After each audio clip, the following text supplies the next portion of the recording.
Alright guys, so let's start, and the first thing we're gonna do is we're gonna do the API testing path. So this path I would teach you how we can test the APIs that aren't fully used by the website's front end, and we would learn the API reckon skills to help you discover more attack surface area.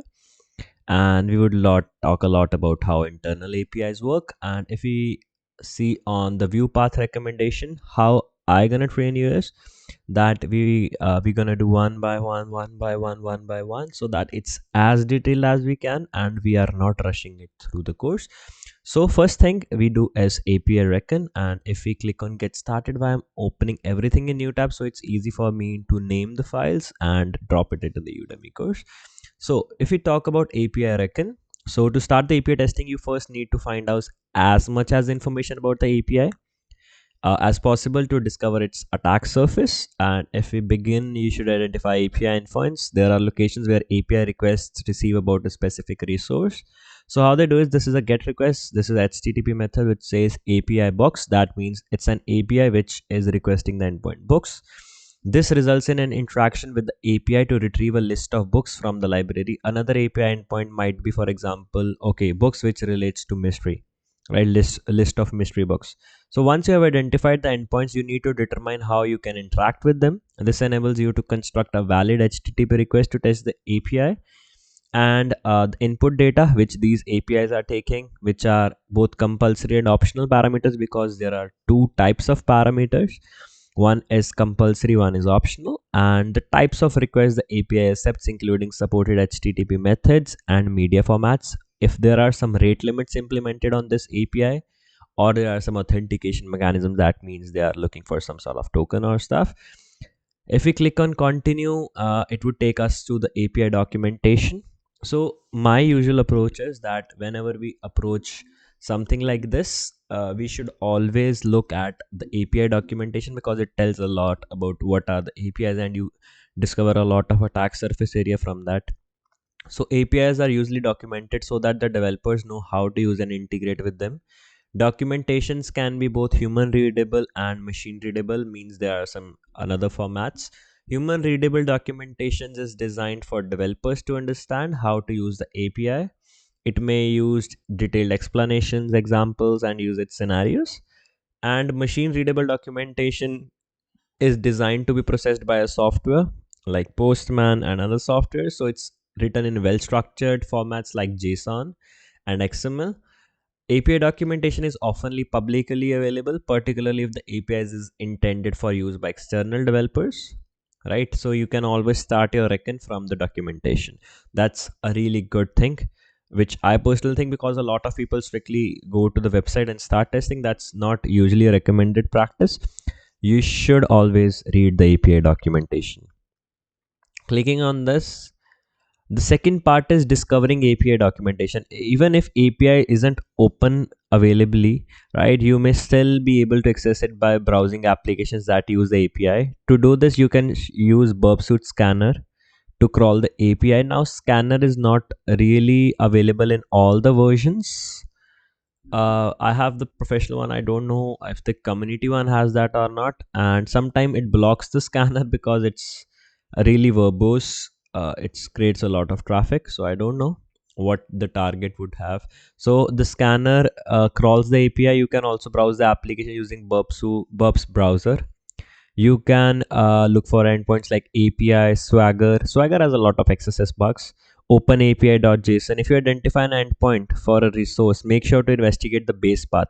When we call a base path is, so if this is API Swagger, so Swagger is the base path. If you continue from this, so this is the base path. Okay, anything after API is a base path. So you can try to get these resource endpoints like API Swagger v1 users. Then you should investigate the following paths. Okay, API Swagger v1, API Swagger API. So you should recursively move back so that you discover something good. You can get a list of these things when you do what we say is that intruder, right? So we're gonna do the first lab, that's known as the exploiting an API endpoint using documentation. So what I'm gonna do is that firstly we would try to solve the lab without any resources, without any solutions. If we are stuck somewhere, we would see at the solution, and I gonna break the videos by the lab name so that it's easy for me to track down, it's easy for you. I don't want to make really long videos so that you guys gets confused, so I would be breaking this up into smaller portions. So to solve the lab, find the exposed API documentation and delete Carlos. You can log into your account using Wiener Peter. And what's the required knowledge? You need this knowledge to solve this lab. Okay, let's do this. So we have these credentials, Wiener and Peter. Okay, it's not opening stuff. Let me click on access lab. It should open a new lab. Okay, it's not opening. I guess I need to click on this one. Yep. It would spin up the endpoint and let's see. It takes some time to load. So most probably what I understood from this is that we need to use some documentation to understand this particular thing. So the first thing I do is I just scroll through the whole website to see if there's something that's visibly saying okay, documentation. There's nothing like it says. So I go to my account, right? I go to my account. It's showing a login page, and okay, I say Wiener and Peter, and I always intercept the request. That's my habit of doing things. So it's the login page. I see the response to this particular request. It says okay, it's found, and it takes me to my account functionality.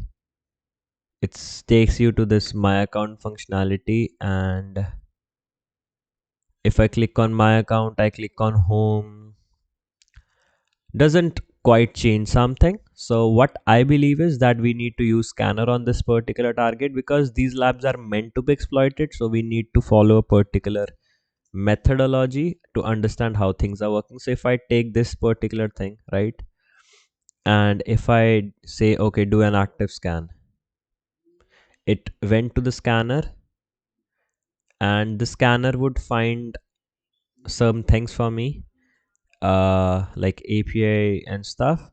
So let's wait for this thing to get completed because this is the base request. After anything slash, it would start finding the base requests. So this is one way of doing things, right? This is one way of doing things. The other thing you can do is try finding some things, right? So if you have this base request with you, so you can try certain things, like you can write okay, API. You can use API. It says follow redirection. So we got something. So exploiting. So what you should do is always show the response in browser so that you have an exact understanding of how you're doing things. So see, when we write API, we got this endpoint where it says you can use, this is a REST API method. So in order to delete a user, you need to use the delete method, right? And you can, if you wanna like patch something, you can use a patch method. If you want to get information about a user, you can use this method. So what they're trying to say is, if I want to get the information about user Wiener, so I write user Wiener.